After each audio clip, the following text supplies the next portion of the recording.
తనువెల్లా తెలంగాణ నినాదాన్ని పుణికిపుచ్చుకున్నటువంటి తెలంగాణ పుడమిపుత్రులమంతా మళ్ళొక్కసారి మేలుకోవాల్సిన అవసరం వచ్చింది. ఎందుకనంటే ఒకడు ఆ రాజ్యం తెస్తాని ఒకడు ఈ రాజ్యం తెస్తాని ఒకడు ఎవ్వడు కూడా ఏ రాజ్యాన్ని తీసుకురారు. ఉన్న రాజ్యాన్ని ఉడవికాలని ఉపాయం చేస్తున్నారు. ఎందుకనంటే మన నాయకుడు కేసీఆర్ లేకుంటే ఈ తెలంగాణను సాధించుకుందామా?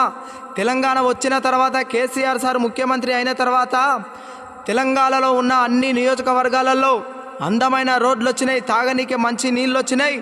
కిందికి పోతున్న గోదారమ్మని, కిందికి పోతున్న కృష్ణమ్మని, ఎత్తైన కొండ మీద మిషన్ భగీరథ ట్యాంకును కట్టి 140,000 కిలోమీటర్ల పైపులు వేసి అట్టడుగు వాడ ప్రజల గొంతు దడిపిన ఏకైక నాయకుడు ఎవరంటే మన నాయకుడు కేసీఆర్ గారని మనందరం కూడా యాదికి పెట్టుకోవాలి.